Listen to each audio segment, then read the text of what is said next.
Today we're going to be taking a look at Haiku OS, and what better computer to install it on than this Dell Dimension 4600 that I got for free. Taking a look inside, you can see there's no heat shroud to cool off the CPU heatsink, so I shoved the little vent that was down here, right here, to blow right through the heatsink, so now it stays pretty cool.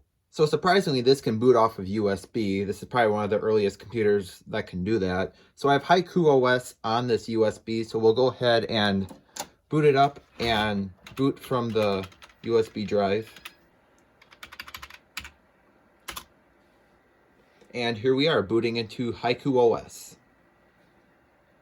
And here we are booted to the desktop. And as you can probably tell, this is looking a lot like BOS. Well, that's because this is a continuation of that operating system, but for modern computers. In fact, this even supports UEFI BIOS, so this is definitely much more up to date.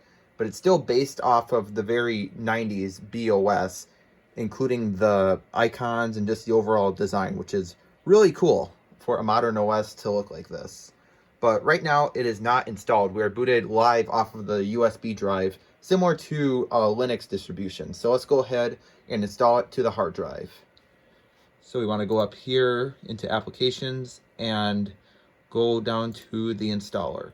Welcome to the Haiku installer. All right, we'll continue, and we want to choose our 150 gigabyte IDE hard drive.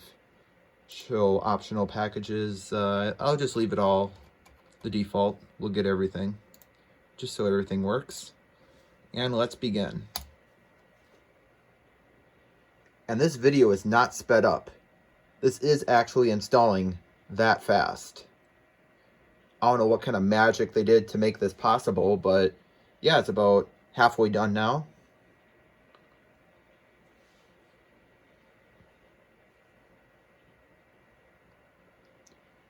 Three-quarters of the way done.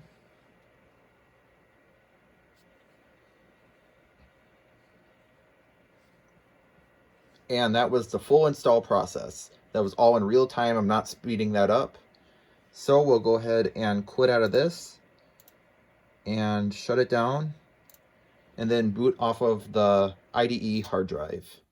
And now we are booted off of the hard drive, and as you can tell, it looks exactly the same because the live environment is pretty much the same as what it installs. Just there might be a few changes, but yeah, up here you can see we have our 150 gigabyte hard drive, and here's our menu. So we can go into applications and take a look through some of these applications, and some of these are new and some of them are older BOS based applications. I can't tell you which is which, but yeah, that's what I heard. There's kind of a mix between modern and older applications in here. So we'll start off with something simple by looking at the desk calc, which is a calculator. I don't know why it says 6.7. I did not type that in there. So 1, 2, 3, 4, 5, 6, 7, 8, 9. There's a little button down here you can click. If I can do it. You can drag the guts of the calculator out, and it becomes a widget on your desktop. So you can close out of this and still keep this open here while you do other things. So that's a pretty cool feature. And if you look, that the title bar looks a little weird on these windows. It's just a little tab here. Well, that's because that's exactly what it is. So if we open up another application, let's say BPDF, if you hold down the right Alt key on the keyboard and you drag it over another window, you can switch between two tabs here, just like a web browser.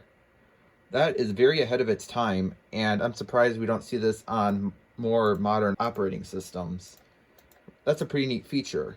I personally never have enough windows open to ever need this, but it's a cool idea, that's for sure. And if you're more of a Windows user like me, you can actually drag this down here, and you can use it just like the Windows Start menu. In fact, you can actually drag it up here too, like some Linux distros. Yeah, that's not too bad either. I like it at the bottom here. So the main reason why I chose this Dimension 4600 is because everything on the motherboard works with this operating system. You can run into some systems like a netbook I've tried, and it just kernel panics. It gives you a very Mac-like error message with just a bunch of text on your screen. It kernel panicked, it can't do anything. But it boots up and works just fine on this Dimension 4600. So this is probably a pretty decent operating system to run on these old systems. Here there's a demos folder, and there's an application in here called GL Teapot. And it's basically just this 3D teapot that spins around, and it tells you the frames per second here. And you can just add teapots. Yeah, they just kind of overlap on each other just to stress the system. Now, there's actually this application called Pulse, which is just a big CPU meter, and I really like that. So we can see how much the CPU is getting used when we add more teapots. So we have a list of pretty standard applications. It's not worth looking into each one just because, well, they aren't that exciting. They're useful, but not really that exciting to do a video on. There's programs like Wonderbrush, which is basically paint. And they are all pretty good applications. But what is interesting is Haiku Depot, which is basically, you could say, the package manager for Haiku. And it grabs it from the Haiku's repos to download it on your system. However, we are not connected online right now, as Haiku does not seem to like this network adapter I have to connect my Ethernet devices to Wi-Fi. So I'll have to connect a laptop to bridge the network.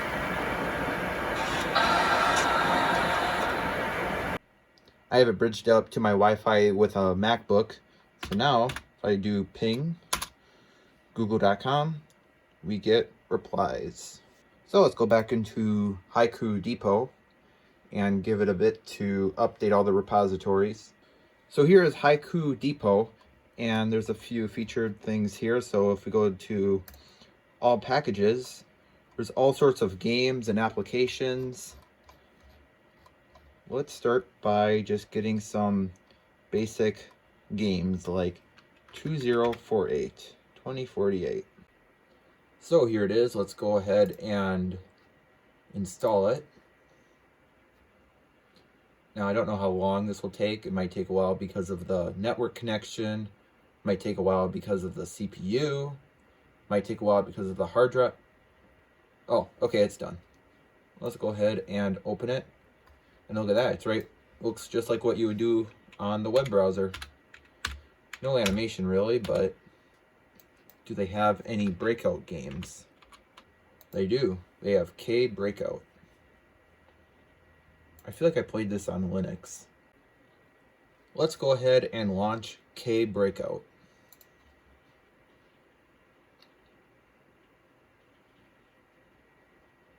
Oh no! It has encountered an error which prevents it from continuing. Alright. You can't expect this operating system to be perfectly polished off. Let's go ahead and try L Breakout. I installed L Breakout HD and L Breakout 2. So we'll try both of them, see if they work or not.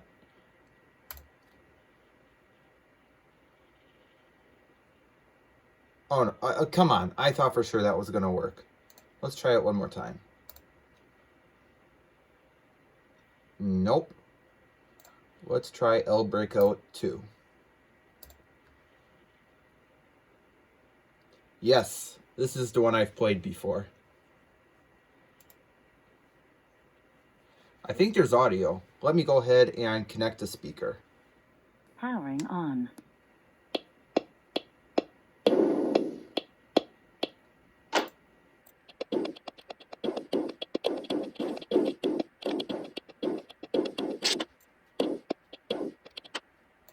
I think I remember Bugdum being in here. Bugdum 3D. I've played this on my iMac G3 a bit, so let's see if it works on this. It only has 1 star, that can't be any good. It says it's only 50 megabytes, but I don't know if that's before it's unpacked and installed. That installed pretty fast. Let's go ahead and open it.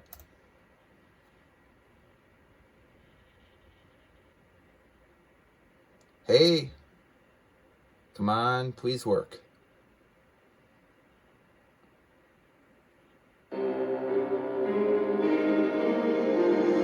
actually can't believe it.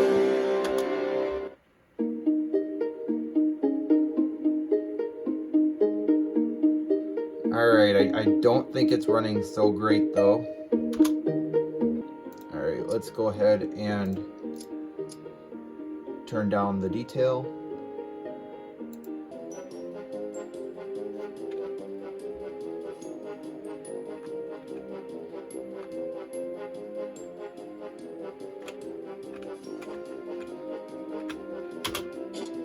I don't remember the controls.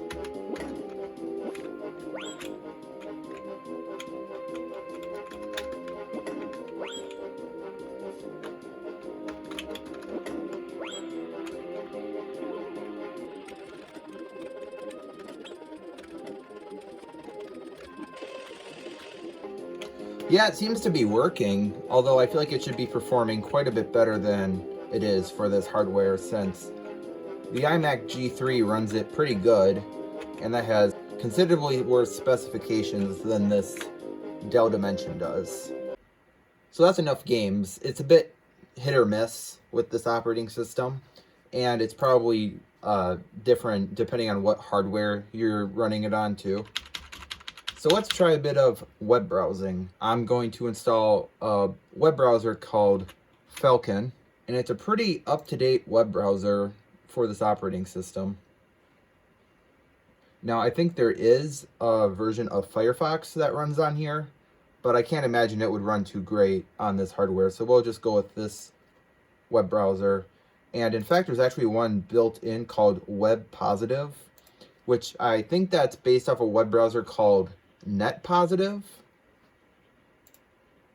And I had Snake loaded up here. Okay. Which it does not run this very well. But here it is on the Haiku launcher, kind of like the home page. Let's just try going to Google. There we go.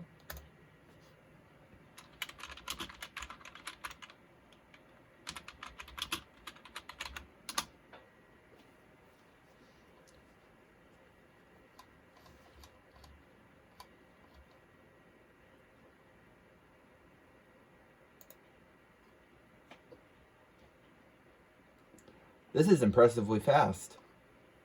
Here we are on Google, browsing through some images of this computer. Scrolling is a bit slow, but other than that, it loads the pages pretty good. When we go to Wikipedia, the Haiku page on Wikipedia, yes we can.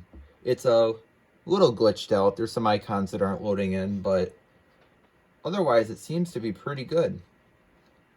So that's about it for Web Positive. Let's wait for Falcon to finish downloading and we'll give that a try. And Falcon has finished downloading, so let's open that. Qt Platform plugins package is required but not installed. Do you want to install it now? Sure. I'm not too sure what that's about. It says Qt Web Engine Browser, so I'd imagine that has something to do with it. Let's try it again. Okay, this took a very long time to get to this speed dial page here. We'll close out of Haiku Depot. But let's go ahead and try searching on Google with this again.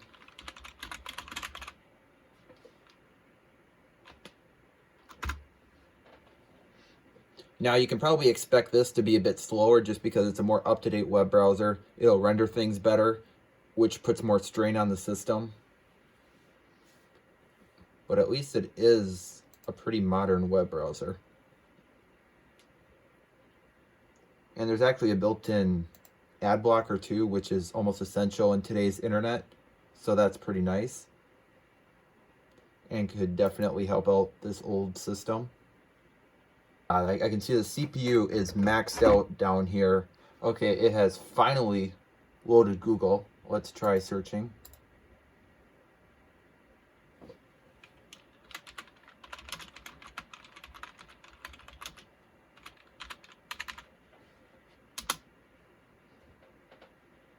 Okay, that took forever to load, but here we are at a perfectly loaded Google search page. Well, let's go to images. All right, yeah, this is taking way too long. I feel like you should have a much better computer if you actually want to do web browsing on Haiku OS. However, I'm not going to blame Haiku. I'm going to blame this computer because I feel like this would be a decent browsing experience on a better computer. So let's go ahead and close out of that because Haiku itself is very snappy on this computer. I feel like this operating system would look perfect on a beige CRT monitor. So let's go ahead and connect one up and see how it looks. Oh yeah, there it is. And I don't think it likes to adjust the resolution to fit new monitors. So I think I have to go and get that other monitor, set the resolution low enough, one that I know that this will be able to handle, and then switch this back. Fun. Okay, it's showing up, but it's doubling up the picture. I have it set to 800 by 600. I guess we could try, well, 124 by 768. I'm pretty sure that's what it was at before. Let's go back to 640 by 480. Yeah, it just duplicates it next to each other. Maybe the refresh rate has something to do with it. I don't know if this can go above 60, so let's go to 124 by 768 just to see, because I do not know what else to do. Apply. Hey, there we go. There we have it. Haiku OS on a beautiful CRT monitor. This just looks awesome. This operating system looks like it's meant for this monitor. Alright, so that would do it for this video. If you enjoyed it, I would appreciate a like. And thank you for watching. Bye.